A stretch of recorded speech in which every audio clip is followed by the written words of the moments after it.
요한계시록 2장 1절에서 7절까지 오늘은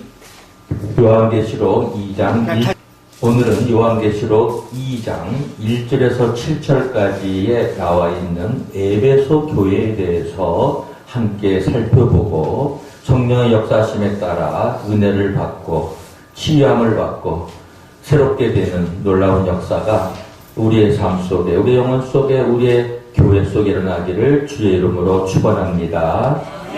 먼저 하나님 말씀을 같이 보겠는데요. 제가 갖고 있는 성경으로 봉독해 올리겠습니다.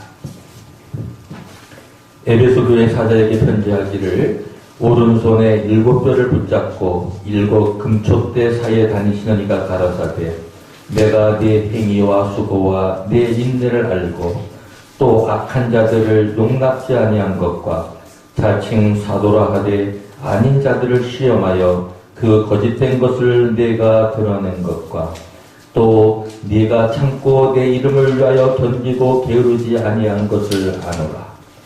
그러나 너를 책망할 것이 있나니 너희 처음 사랑을 버렸느니라. 그러므로 어디서 떨어진 것을 생각하고 회개하여 처음 행위를 가지라. 만일 그리하지 아니하고 회개치 아니하면 내가 네게 임하여 네 촛대를 그 자리에서 옮기리라. 오직 네게 이것이 있으니 네가 니골라 당의 행위를 미워하는도다. 나도 이것을 미워하노라. 귀 있는 자는 성령이 교회들에게 하시는 말씀을 들을지어다. 이기는 그에게는 내가 하나님의 낙원에 있는 생명나무의 과실을 주어 먹게 하리라. 아멘. 요한계시록에 나와 있는 7교회의 오늘 첫 번째 에베소 교회에 대해서 함께 은혜를 나누면서 강의를 하고자 합니다. 사실 7 하면 완전 수죠. 하늘에서 성부, 성자, 성령 3하고 땅에서 동서남북 4. 그래서 그 7교회는 당시에 있었던 7교회를 상징하기도 하고요. 또 7시대를 상징하기도 하고요. 또 앞으로 지구가 끝날 때까지 전 세계에 있는 그런 교회들을 다 상징하는 그러한 모든 교회를 포함하고 있다고 이렇게 간략하게 말씀을 드릴 수가 있습니다. 그래서 첫째 그 7개로 보는 견해는 아시아에 있었던 소아시아의 7개를 보고 있고, 둘째로는 7시대로 보는 교회가 있는데, 견해가 있는데, 그건 세대주의자들의 견해입니다. 셋째는 지구에 있는 여러 교회 형태로 보는 견해, 즉 초대교회에 7개의 교회가 있을 뿐 아니라 계속해서 이런 7가지 성격을 가진 교회가 계속 있을 거라는 이런 3가지의 해석을 우리가 볼 수가 있습니다. 그래서 오늘은 첫 번째 나오는 에베소 교회에 대해서 보려고 합니다. 에베소라는 뜻은 무슨 뜻이냐면 인내라는 뜻을 가지고 있습니다. 왜 그럴까요? 잘 아시는 대로 사도 요한부터 이 데기우스 황제 핍박이 일어난 AD 100년에서 250년까지 이때에 에베소 교회가 존재하고 있었던 그런 중심적인 역사적 기간입니다.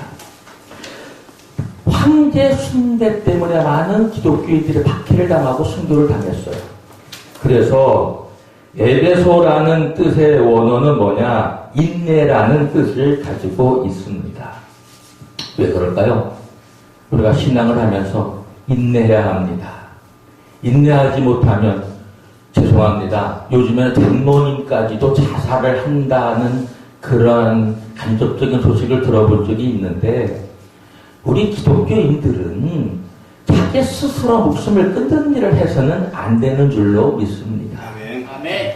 여기에 있는 또 이 방송을 듣는 우리 모든 형제자매분들, 우리 기독교인들은 절대로 자기 스스로 목숨을 끊는 일을 해서는 안 돼요. 그러나 주님이 기뻐하시고 원하실 때, 하나님이 원하실 때 아낌없이 내 생명을 드릴 수 있는 순교자적 신앙을 가지시기를 주의 이름으로 축원합니다. 주님이 원하실 때는 자기가 갖고 있는 것 중에서 가장 중요한 게 뭐예요? 생명이죠. 생명까지도 바칠 수 있는 신앙의 회복이 요즘 시대에 필요한 줄로 믿습니다. 그 일곱 시대로 나눌 때를 조금 더 계속해서 말씀을 드리면, 첫 번째 시대가 사도 요한부터 대기우스 황제 때까지라고 조금 전에 말씀드렸죠. 주후 100년부터 250년까지. 그게 에베소 교회의 형태입니다.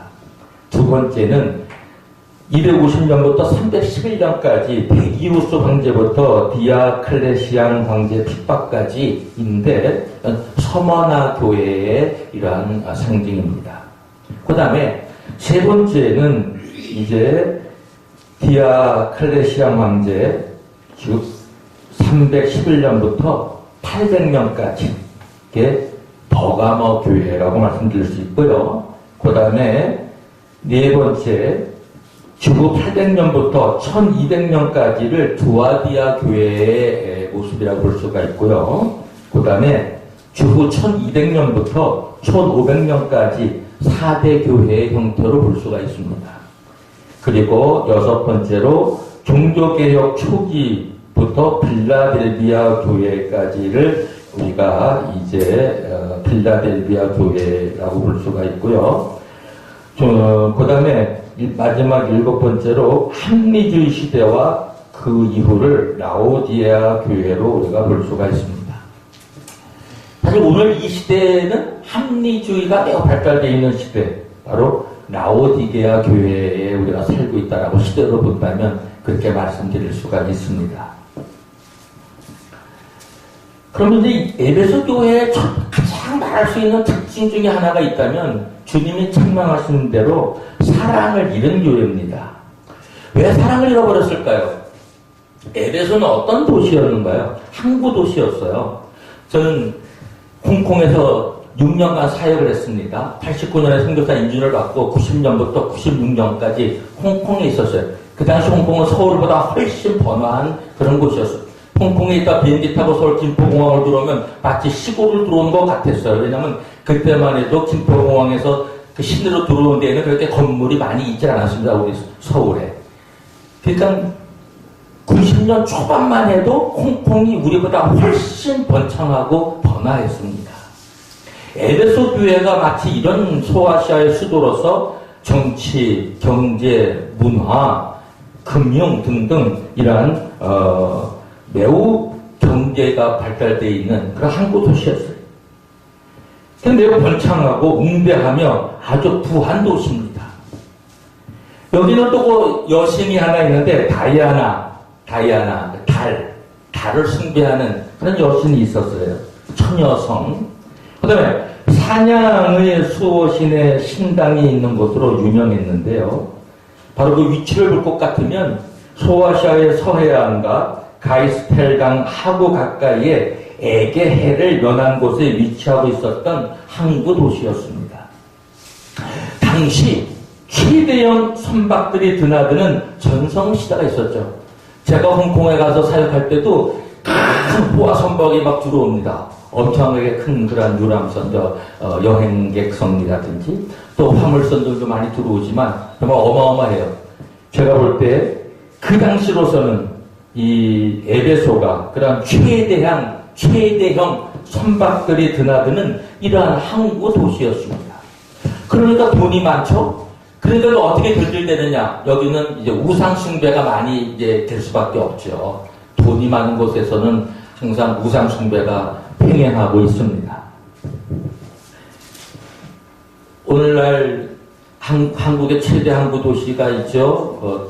여기 곳에 일단 인천이니까 인천을 얘기하고 또 부산도 있고 뭐 등등 몇 항구 도시가 있는데요. 뭐 제가 목포도 가봤습니다. 유달산도 올라가봤고 저는 한국의 많은 도시를 다녀보지 못했고 오히려 저는 세계의 많은 나라를 다녀봤는데 오히려 한국 안에 있는 도시들은 그렇게 많이 다녀보질 못했어요. 한국 사람이면서도 한국에 대한 이해가 좀 부족한 걸 용서해 주시기 바랍니다. 왜냐하면 외국에 나가서 89년 선교사 인준 받고 90년부터 작년 4월 은퇴할 때까지 29년간을 해외 선교사, 홍콩 선교사 6년, 중국 선교사 23년을 하다 보니까 오히려 한국은 외국에서 그 TV를 통해서라든지 아니면 컴퓨터를 통해서 인터넷으로 보는 뉴스를 많이 접했고 한국에 잠깐 들어와서 나갈 때마다 우리 한국을 경험하고 나갔기 때문에 오히려 한국 사람인 제가 한국 사람보다 한국에 대한 이해는 더 작았을지 몰라도 그러다 외국 나가 있으면 더 애국자가 돼요. 우리나라를 그렇게 걱정할 수 없고 한국을 위해서 그렇게 기도할 수 없어요. 그러니까 외국에 나가 있는 사람들은 오히려 더 큰 애국자라고 그렇게 아시면 됩니다. 조국을 그렇게 걱정하고 기도를 많이 합니다. 외국에 있는 우리 선교사뿐만 아니라 일반 성도들도 다 그렇습니다. 왜? 조국이 그만큼 중요하기 때문입니다. 자, 이게 에베소, 아까 말씀을 드렸지만 인내라는 뜻을 갖고 있는데 바로 그러나 사랑을 잃은 대표적 교회가 되어버렸어요. 이런 사랑을 잃어버린 에베소 교회, 여기는 원주민과 아테네 등에서 온 헬라인 및 유대인으로 구성되어져 있는 그런 도시였습니다. 주 29년에 로마의 시저를 경배하기 위하여 신전을 세웠는데 황제 숭배의 중심지가 되었죠. 그래서 이곳엔 유명한 신각이 있어 이교와 신비주의의 온상이 되어버리고 말았습니다. 에베소에 대한 이해를 사도행전에 너무 잘 나타내주고 있어요. 어딘 줄 아세요? 사도행전 19장 우리가 23절에서부터 41절까지 완전 볼게요. 그러면 제가 많은 설명을 안 드려도 에베소에 대한 이해가 금방 들어옵니다. 자, 피십시오. 성경 갖고 계신 분. 사도행전 19장입니다.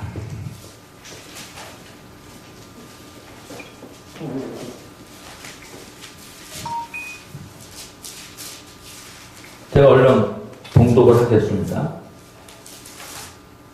사도행전 19장 23절에서 41절 너무 중요하기 때문에 여기는 에베소에 대해서 너무 잘 설명하고 있기 때문에 제가 봉독해 올리겠습니다.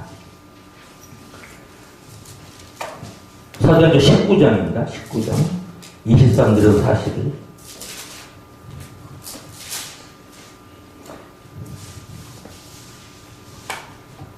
그때쯤 되어 이도로 인하여 적지 않은 소동이 있었으니 즉 데메드리오라는 어떤 은장색이 아데미 은감실을 만들어 직공들로 적지 않은 벌이를 하게 하더니 그가 그 직공들과 이러한 영업하는 자들을 모아 이르되 여러분도 알거니와 우리의 유족한 생활이 이 어디에 있는데 이 바울이 에베소뿐 아니라 거의 아시아 전부를 통하여 허다한 사람을 권유하여 말하되 사람의 손으로 만든 것들은 신이 아니라 하니 이는 그대들도 보고 들은 것이라. 우리의 이 영혼만 천하여질 위험이 있을 뿐 아니라 큰 여신 아데미의 정각도 경홀히 여김이 되고 온 아시아와 천하가 위하는 그의 위험도 떨어질까 하노라 하였더라.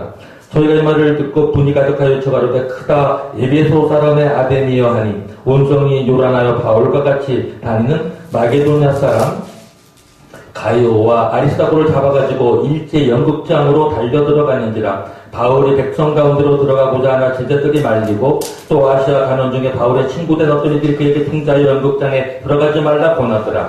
사람들이 외쳐 혹은 이 말을 혹은 저 말을 하니 모인 무리가 분란하여 태반이나 어찌하여 모였는지 알지 못하더라. 유대인들이 무리 가운데서 알렉산더를 보아야 앞으로 밀어내니 알렉산더가 손짓하는 백성에게 발명하여 하나 저희는 그가 유대인 줄 알고 단소리로 외쳐 가로되 크다 에베소 사람의 아데미여 하기를 2시 동안이나 하더니 서기장의 무리를 안둔시키고 이르되 에베소 사람들아 에베소 성이 큰 아데미와 및 스스에게서 내려온 우상의 정각 기지가 된 줄을 누가 알지 못하겠느냐. 이 일이 그렇지 않다 할 수 없으니 너희가 가만히 있어서 무엇이든지 정솔이 아니하여야 하리라. 정각의 물건을 도둑질하지도 아니하였고 우리 여신을 회방하지도 아니한 이 사람들을 너희가 잡아왔으니 만일 데메드리오와 그와 함께 있는 직공들이 누구에게 충수할 것이 있거든 재판날도 있고 총독들도 있으니 피차 고소할 것이요 만일 그 외에 무엇을 원하거든 정식으로 민회에서 결단할지라. 오늘 아무 까닭도 없는 이 일에 우리가 소요의 사건으로 회방받을 위험이 있고 우리가 이 불법 집회에 관하여 보고할 재료가 없다 하고 이에 그 모임을 흩어지게 하니라. 아멘. 바울은 에베소에 3년간 머물면서 목회를 했습니다. 여러분이 잘 아시는 디모데가 바울이 에베소를 떠난 후 초대 감독으로 있었죠. 전세에 의하면 예수님의 어머니 마리아가 요한을 따라서 에베소에 와서 마지막 삶을 마치고 묻히셨다고 합니다. 이 에베소 교회의 칭찬과 책망을 한번 우리 보겠습니다. 사실 에베소 교회는 교리적인 면에서 건전했다고 칭찬을 하고 말씀을 드리는데, 그러나 에베소 교회가 잘못된 건 나중에 니골라당의 그러한 여기 보면 이렇게 좀 요한계시록을 잠깐 다시 보죠. 뭐라고 말하고 있냐면은, 내가 네 행위와 수고와 네 인내를 알고 또 악한 자들을 용납지 아니한 것과 자칭 사도로 하되 아닌 자들을 시험하여 그 거짓된 것을 네가 드러낸 것과. 사실 에베소 교회는 교리도 이렇게 잘 정돈되어 있고 잘 알았어요. 그래서 자칭 사도다 하는 가짜 사도도 잘 가려냈습니다. 그리고 황제 숭배에 참여하지 않고 잘 인내했어요. 그리고 열심히 복음을 전파하고 이렇게 사랑을 많이 한 교회였습니다. 그러나 너를 책망할 곳이나 너희 처음 사랑을 버렸느니라. 사랑하는 여러분, 기독교인 중에 가장 위험한 것이 있다면 무엇일까요? 주님한테 책망받을 것이 있다면 사랑을 잃어버리는 겁니다. 사랑에는 4가지 종류의 사랑이 있죠. 잘 아시는 대로 우리가 이제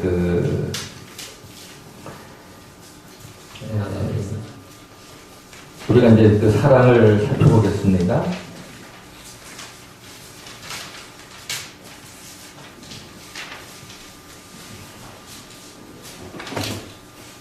제가 실수하지 않기 위해서 적은 것을 보고하는 것이 더 정확하기 때문에 기왕이면 지금 적은 걸 보고하겠습니다. 우리가 잘 아시는 대로 그 스톨게라는 사람이 있죠. 그는 형제의 동포애를 말해주고 있죠. 또 에로스 사랑이 있죠. 그건 남녀 간의 사랑을 말하고, 세 번째는 필레오라는 사랑이 있죠. 친구 사랑이고 사상적 사랑이에요. 네 번째는 아가페 사랑이 있죠. 그건 무조건적이고 영원분별한 타인을 귀중하게 여기는 그러한 이타적인 사랑입니다. 여기서 말하는 사랑은 바로 아가페적인 사랑, 하나님의 사랑, 무조건적으로 사랑해줄 수 있는 어떤 이유도 없이 사랑하는 그런 사랑을 말하는 겁니다. 또 하나 거기에 이제 또 좀 더 부가해서 말할 수 있다면, 형제애에 대한 사랑까지도 이 에베소 교회는 처음에 형제들을 잘 사랑했어요. 근데 나중에 형제애에 대한 사랑까지도 많이 식어지고 없어졌다는 얘기입니다. 사랑하는 여러분, 우리 한국교회를 한번 볼까요? 한국교회 우리 초대에 얼마나 서로 사랑하고, 얼마나 열심히 하나님을 사랑하고, 교인끼리 사랑하고, 얼마나 위해줬습니까? 지금 한국교회가 어떻습니까? 정말 한국교회 초기처럼 생명까지도 바치면서 순교할 수 있는 그런 신앙을 과연 얼마나 가지고 있을까요? 또 교회에 오면 정말 우리 형제보다, 아버지 어머니보다 더 귀한 사랑을 교회에서 느낄 수 있는 그런 교회로 우리가 더욱 성장되고 성숙되었나요? 아니면 교회에 오면은 오히려 교회 안에서도 죄송합니다만 싸움 좀 안 좋은 언쟁도 하고, 이러한 교회를 이용해서 상업주의적인 목적을 이루려고 하는 그런 들이 들어오면서 교회마저도 많이 변질되어져 가고 있는 것이 오늘날 한국교회의 아픈 상황이 아닙니까? 그러나 우리는 어떤 신앙을 수요하겠습니까? 정말 우리가 그런 첫사랑이라는 것은 첫사랑을 잃어버렸다 그랬어요. 순진한 겁니다. 순수한 거예요. 여러분, 인간도 첫사랑할 때 너무 순수하지 않았나요? 여러분 첫사랑이 기억나시나요? 사랑해보신 분이 다 여기 다 사랑해봤죠? 결혼 안 한 분 있으면 손 들어보세요. 여기 총각 저기 운산이 형제 총각 하나 있고, 또 여기 혹시 총각 처녀 있으세요? 제가 볼 때는 다 여기 결혼하신 분 같은데, 여러분 첫사랑이 기억나지 않습니까? 첫사랑 매우 귀하죠. 그러니까 첫사랑은 오래 간다고 합니다. 인간 간의 첫사랑도 그렇게 우리가 귀하고 순수하고 아름다운데, 젊었을 때는 따지지 않잖아요, 그렇게.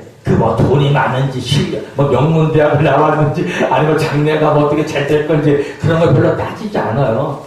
사랑하는 여러분, 우리가 하나님을 믿을 때, 정말 하나님을 사랑할 때, 우리가 무엇을 바라보고 믿는 신앙, 지금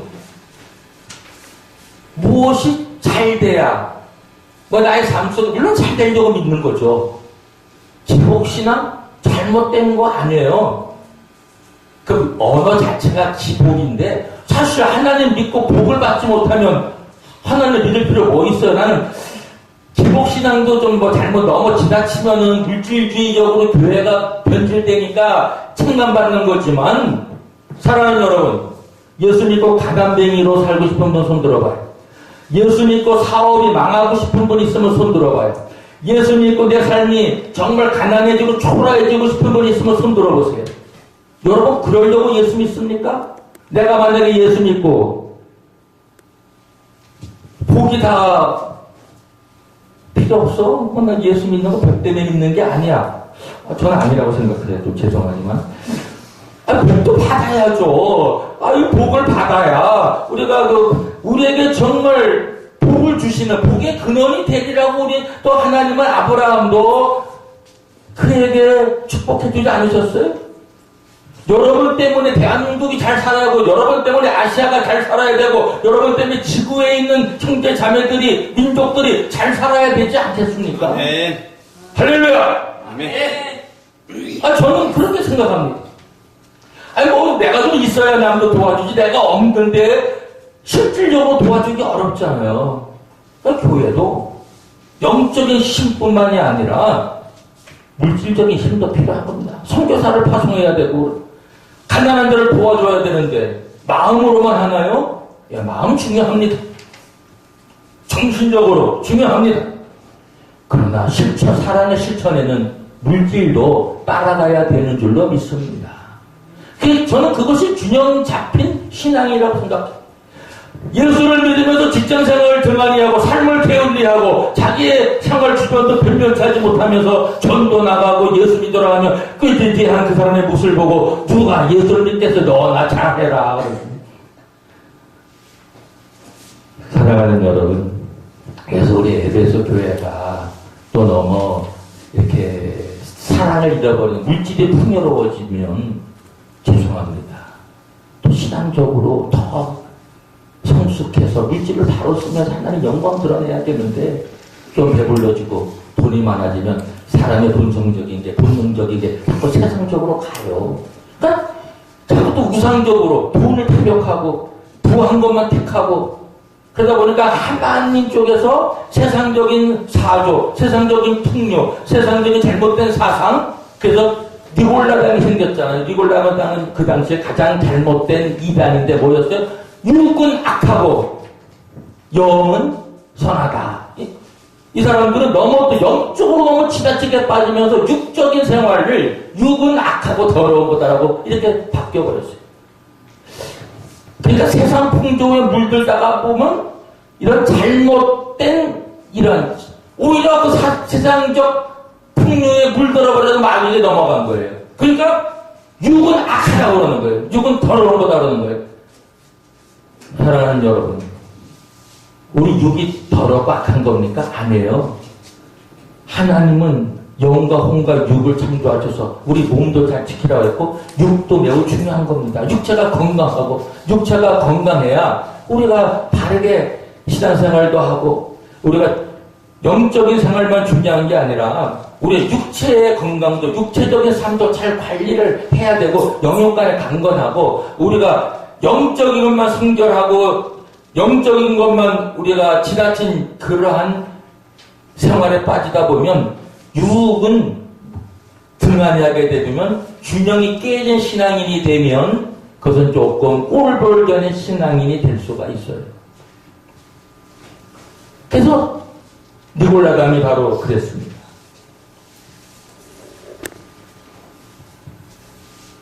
니골라당이 그들이 갖고 있는 것 중에 또 어떤 거였습니까? 육은 더럽고 이제 영은 깨끗하고 영만 중요시 여기는 그런 데에서 이제 니골라당이 강조하는 건데, 또 하나 아주 니골라당이 외치는 중요한 잘못된 게 있어요. 지금은 복음 시대는 율법이 필요 없다는 거예요. 그 잘못된 겁니까? 구약 신약 전체를 우리가 구약의 율법까지도 전승되어 내려오면서 복음 시대지만 하나님의 계명, 하나님의 율법이 필요 없다. 그러면 죄를 져도 돼. 그래서 뭐가 돼버리냐? 기독교인은 하나님의 은혜로 보호하기 때문에 죄를 지어도 괜찮다. 이렇게 돼버렸어요. 그게 니골라당입니다. 사랑하는 여러분, 기독교인은 용서를 계속 받으니까 죄를 지어도 상관이 없는 겁니까? 아니죠. 니골라당이 그렇게 가르쳤던, 그렇게 선포했다는 얘기. 그래서 이단이라는 겁니다. 시간이 너무 많이 갔고, 그래서 예배소 교회에 대한 특징적인 거. 참 그들 훌륭한 것도 많이 있었어요.